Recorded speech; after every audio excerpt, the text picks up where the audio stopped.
A few weeks ago, I shared this report which shares some of the fastest growing Python packages for geospatial analytics in 2023. And that's exactly what we're going to cover in this video. We'll go through each of these different packages, talk about their core functionalities and what they can do, as well as some different example projects that you can do on your own to actually add these to your toolkit or put them in your portfolio. Now stay tuned to the end because I'll have 5 different portfolio project ideas and which libraries you can use for each of these to go ahead and test these out and build some more comprehensive projects. So stay tuned at the end for that. So let's go ahead and kick it off. And this is one of my favorite packages, especially for beginners working with Python or geospatial Python. It is leafmap. This is one of the most comprehensive toolkits because it includes so much in it. As you can see here, there's a lot of different tools and packages that you may be familiar with and may have used in the past, but they're all in one place. And what's most important is they use one single set of functions or an API, as it were, to actually access and use these different tools in one way. Now, the practical advantage of that is you don't have to add or install all these different things on your own, and you can trust that when you install this one package, that everything else downstream is going to work from that. So it saves you a lot of time if you just want to get started and test things out. But in addition to that, it gives you one single interface to access all these different tools. Now, probably most importantly is you can actually create some visual applications within your notebook here. So if you take a look at this, there's kind of like a mini GIS interface within the context of your Jupyter notebook, so you can check your work, explore it, and then actually program that out at the next step. This makes it really easy for beginners or people that are moving from a desktop GIS into a more programmatic GIS to really access and use these tools in something that feels really familiar to them. So like I said, this is your kind of geospatial Swiss Army knife. I definitely recommend it checking out. There's a ton of example notebooks here, as you can see on the website. So much to get started and begin with. And for a example project, this can really be anything that you want it to be because it's so comprehensive for geospatial analytics. I would definitely focus on something that has a visual output since there's so many visualization libraries built into this, but you could even mix raster and vector data. You can do some basic analysis, do some spatial joins,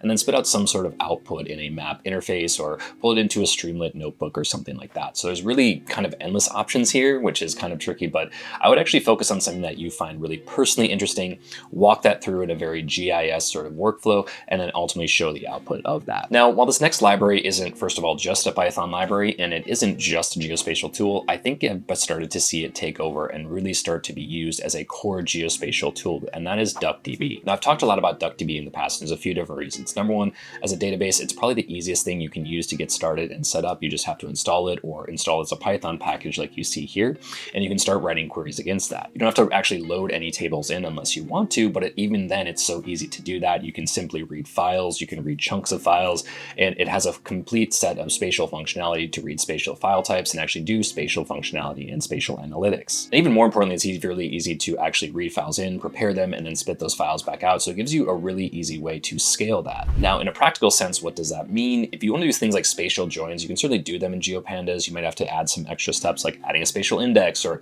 kind of scale from there, maybe use a cloud native file type like GeoArrow or GeoParquet. But this allows you to do that basically natively. You can write that SQL, it comes right back into a data frame, and then you're back to your analysis in a few steps. So it allows you to do that SQL in a very simple context, use it for just the places you need to, and the setup is so dead simple that really anybody can use it. And I think the one thing that I'm really waiting for is to see GeoParquet as a native file type within DuckDB. You can still read and use GeoParquets. Here's a guide to actually do that if you want to check that out.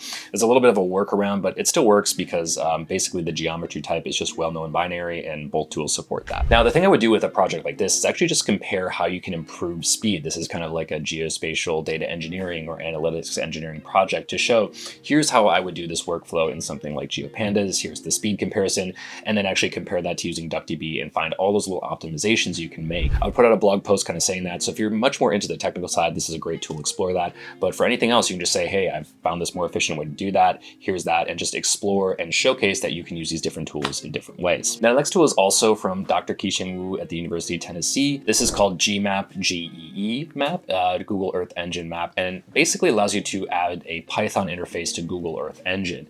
Now, Google Earth Engine is very popular and their user interface is great, but basically you have to write everything in JavaScript. Now, there is a Python API, but you can see the purpose of this library is to make that way more accessible to people. And that's the great part about this, is it allows you that direct interface into Google Earth Engine to actually integrate and use that in a Python notebook setting. Now, what I love about Google Earth Engine is that, first of all, there's a lot of sample data and existing things that you can start to use. So you can check that out. Here's the Google Earth community catalog that you can actually check out what other people have done. And actually taking some of that, creating a project from these amazing data sources and pulling that into geemap is a really good way to start. On top of that, there's a ton of tutorials both on YouTube and sample notebooks that you can actually use to get started. So when I think about an example project, anything anything that you want to do around like understanding earth science or climate or even population or things like that, that's a really good place to focus on. So anything you want to do that, and think about it even going from a local to a planetary scale, you can really do that at any size or scale you want to do. So any project that has to deal with raster, earth observation, anything like that, this is a really good baby step to get into that. Google Earth has a ton of things and resources to get started, and geemap gives you that really simple interface to go ahead and get started in using this, create some maps, run that in a notebook, and then add some other analytics on top of that.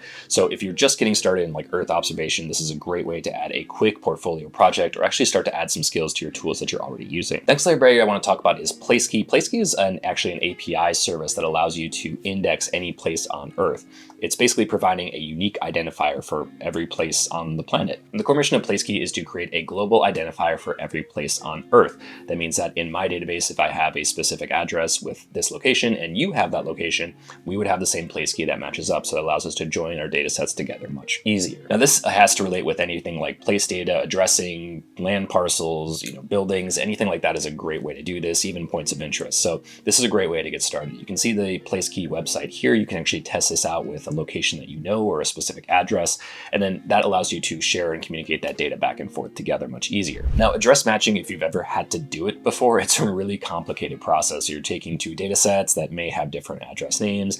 You may be integrating some natural language processing or things like that. Honestly, address matching is a total pain, so this allows a much easier way to do this. Instead of matching strings or doing natural language processing, you pretty much run both data sets through Placekey, get that back, and then actually have that global indexable location identifier. So Placekey has already added a lot of great partners and different people using this. So what I would actually do is try to like focus on that for maybe a specific case. If you are actually looking to do a project around, land parcels or addressing or anything like that, and trying to maybe clean some data, this can show what the kind of before was. And I would say, here's how we did this in a different way, and here's how we actually had to do that after, and how much more efficient that was. So maybe that's a good place to start, is doing anything like that, address parsing. I think it's a really complicated problem, and that's why tools like this exist. So being able to show that you know how to do this and solve it better or more efficiently with Placekey is a really good project to kick off. Now, the next package I want to talk about is Apache Sedona. Now, Sedona is a much larger platform that works and extends geospatial analytics on the Spark ecosystem, but of course has a Python package that allows you to write and interact with that Spark cluster. Spark is focused on big data processing, which is exactly what Sedona likes to focus on as well. So you can analyze much larger vector data sets and prepare them and understand them at much larger volumes than you could, say, in any other different tool. And you can do the same thing with raster data as well. Now, the Python toolkit allows you to access this a few different ways, but my favorite way is actually writing Spatial SQL to directly interact with the data that you're reading in. Now, Sedona has a lot of example notebooks, and one of the easier ways to get started with this is using the Sedona Docker image. There's a video here you can check out that shows you exactly what to do and how to get started, but it spins up everything you need, from a notebook service to the Sedona service to the Spark cluster, so you have all of that running on your machine locally. Now, where Sedona fits in the big data ecosystem, if you think of Apache Sedona and Spark here, you have your traditional databases like PostGIS or Postgres. You have different OLAP or analytical processing tools like DuckDB or maybe a data warehouse. And between all of those, I think each of them has their advantage. PostGIS kind of becomes a central piece because there's so much spatial technology, but it's a transactional database and you can scale it different ways. But there's a certain limit or logical limit you might want to run in terms of the big data processing on PostGIS. Now, for data warehouses, of course, those are cloud hosted. They come with a cost, so there is that kind of component to that, but you can scale and do similar things that you might do in Sedona, but you have to keep in mind that there's that cloud scale cost and things like that. And of course, the more you run or the larger you run, that will incur more cost potentially depending on the service that you're using. That said, they can scale to really large volumes very quickly. So if you want to get that done in that specific setting, that data warehouse is a great choice. Now, DuckDB is a similar analytical service. What I love about it is it's fast, it's scalable, you can run it locally, and it's free and open source. So it allows you to do those things very, very quickly, read files. It's very extensible for like quick and easy things. Now, of course, DuckDB has its logical limits too, but it works for really, pretty large data sets on a local machine and things like that. If you're doing data processing with really granular data, like very granular pixelized data or really massive amounts of points or things like that, and you want to do aggregations or joins or integrate these two data sets together, Sedona is definitely the right choice for that because it has both of those supports and allows you to scale quite quickly. You can use it free and open source, or you can use it with a cloud service. So it gives you that really extensibility in terms of what you want to do. And the creators of Apache Sedona also created their own company to do this called Whereabouts that allows you to spin up a cloud service. They have some free accounts if you want to go and test that out. So if you're just looking to get started, Whereabouts is a great way to go. I definitely check those out. And then as you scale your needs, you can certainly grow and expand with them as well. So next on the list is H3. Now, H3 is a global discrete gridding system that was originally created by Uber. If you've ever noticed, if you're in the back of an Uber and you see them opening the heat map to see where to go next, I believe that's what H3 was originally created for. That's the first time I saw this gridding system, and then years later I figured out what it was. Now H3 allows you to create a string index that is a alphanumeric code for any location and zoom level on Earth. As you can see this map as I'm zooming in, those alphanumeric codes change, but embedded within that are some other spatial features. I can figure out the parents and children of those different features. I can actually understand the neighbors. I can measure distances, sizes, things like that. But you're actually not storing a geometry, which makes this really efficient for joins and spatial joins and things like that.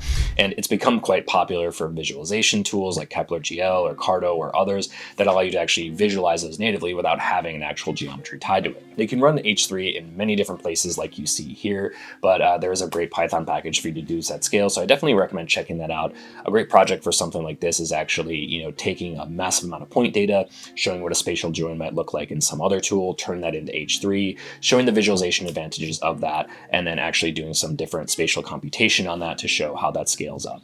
Anything where you can kind of show like an approach where you are using or doing something a little bit different to be that much more efficient is going to be great to add to your toolkit or your portfolio as well. So the next three toolkits that round out the list are GeoPandas, PyDeck, and Whitebox. Now I won't go into too much detail for each of these. GeoPandas is a general data frame toolkit for geospatial data in the Pandas or Jupyter Notebook ecosystem. PyDeck is a visualization toolkit that allows you to add DuckGL type visualization into your notebooks. And Whitebox Tools allows you to actually do some different components with raster analytics in a notebook or Python setting. Now you can use each of these individually, but I actually recommend going back to leafmap because actually all three of these tools are in leafmap. And you can actually add to your portfolio project that way. So if you want to do something with spatial vector data, GeoPandas is already in leafmap. If you want to create a visualization with PyDeck, guess what?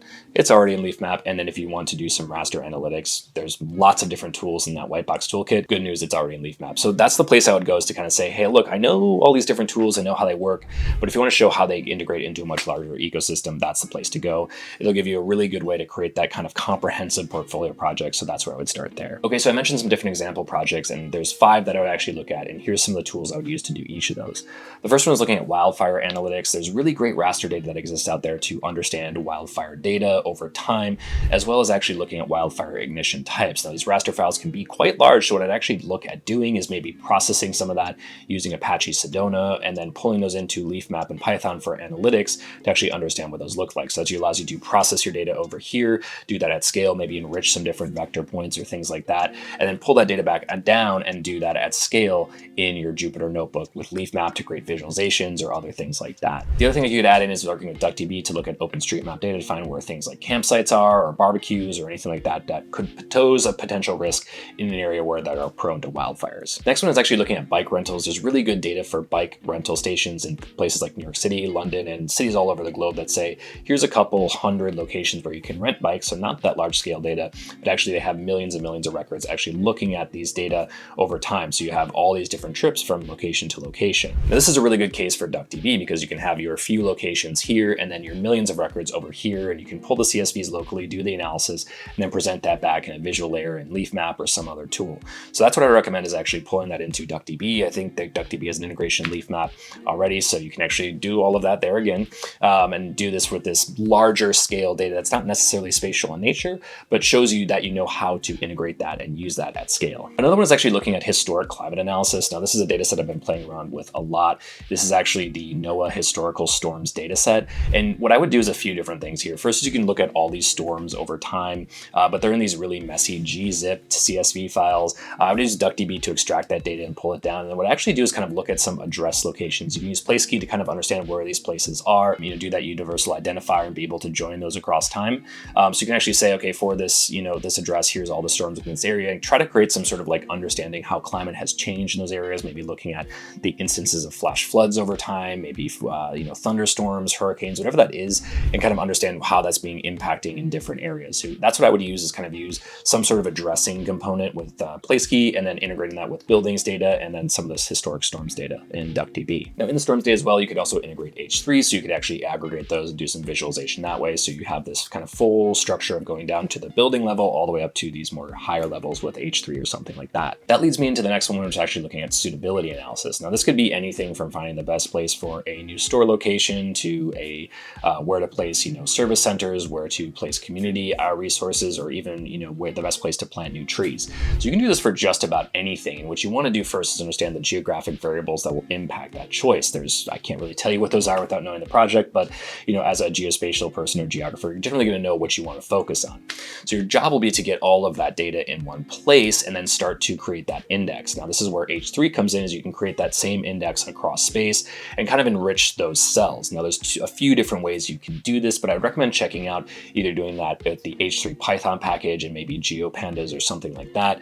I would also check out actually using Apache Sedona, since they have some of the functionality to do this at really large scale. So depending on the scope of your project, if you're looking at a community, things like DuckDB and leafmap by using GeoPandas can actually do this at scale for you. But if you need to go to a much larger scale, maybe like the size of a state, province, or even larger a country, then I would recommend something like using Apache Sedona, where you can actually use H3 directly in Sedona as well. And the last one is actually looking at big data processing. So if you're looking for more of that like data engineering or analytics engineering route, I'd actually show a few different projects how you can scale that up. Maybe start at one small scale and saying, here's some ways I can improve the performance of GeoPandas and leafmap using something like a spatial index or something like that, visualizing your data, showing those results. That's a good way to start. Then you can kind of scale up and saying, hey, here's what you can do with DuckDB, and adding some of that, larger scale, even locally, and doing that processing. And finally, you can show how you can do this with really large data, doing something like Apache Sedona, just showing your skills that you understand the appropriate tool for the appropriate job and when and where you should use those tools based off of that. So I hope this video was helpful, kind of explaining the full ecosystem or the tools that are expanding the most within the Python ecosystem in geospatial. If you like this video, go ahead and hit subscribe. That helps with the algorithm. Really appreciate that, and we'll see you next time.